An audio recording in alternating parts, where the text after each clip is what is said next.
Thank you for tuning in, folks. This is Laith Muhammad, your host with the most, and you're currently tuning into HIST 473. This news station is obviously unbiased. I don't know where you would see a bias at. Besides the point, today we are talking about the Palestinian-Israeli conflict. Today we will be talking more so about the Gaza Strip. For some of you who may not know, a quick rundown. The Gaza Strip is currently under military occupation. It is located on the northeastern border of Egypt, so it's connected to the Rafah crossing. Currently, under the COVID-19 pandemic, yes, pandemic, it has been declared a pandemic by the World Health Organization. There are about 15 confirmed cases, and this may seem like very minuscule, and you would think that this is not really a big ordeal. But if you factor everything else in, you would understand why people are panicking, why Palestinians are looking at this as a major crisis and are trying to take it as serious as possible. And there's currently a lockdown in place, well, an unofficial lockdown in place. Before the pandemic, there was a 50% unemployment rate, and now due to the pandemic, there is a 70% unemployment rate.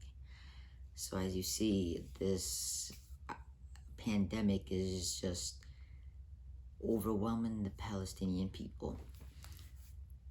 And just to quote the United Nations, Representative Scammell has stated, and Gaza has only 87 adult intensive care beds with ventilators for its 2 million people, meaning its health service would be overwhelmed if just 2,000 or so got sick.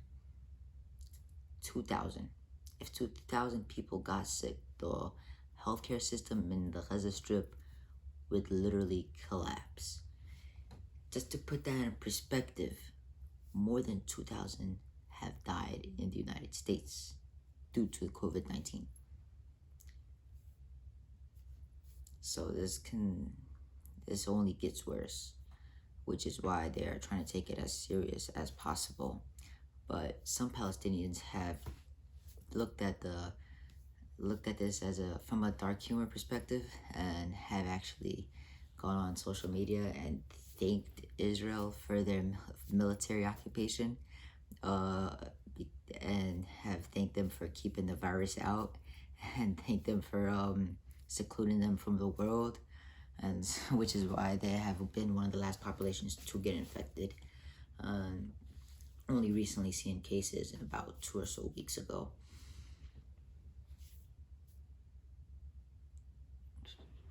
Anything else?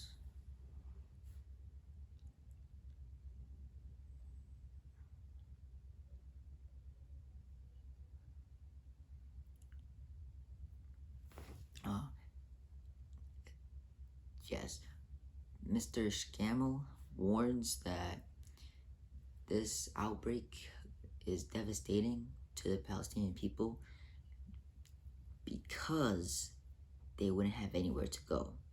You have to keep in mind that at one point in time, the Gaza Strip was considered the most densely populated area on Earth.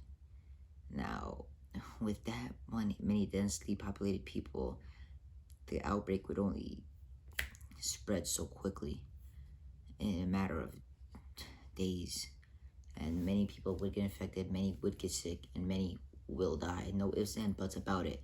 And there's literally nowhere to go. It has been called an open air prison, and so you have to understand that people have literally nowhere to go. There's no, they can't run away. If they try, some people, he's warned that he fears that some Palestinian people in the Gaza Strip will try to run away and try to hop the fence to the Israeli side, and he warns that this will only cause obviously more deaths, because the Israeli IDF the Israeli defense has been known to shoot and maim Palestinians that have tried to hop the fence before. Their snipers have shot countless people in the legs, has handicapped so many innocents, murdered many innocents. So with this outbreak, many will try to flee and will only get shot down.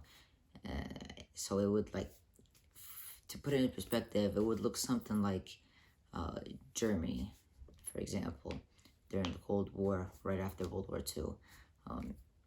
People trying to hop the fence in Berlin, people trying to hop the fence, just getting shot. And that is our first episode. Thank you for tuning in. That is just the current COVID-19 crisis in the Gaza Strip. Any questions, please submit them. Thank you. Have a good weekend.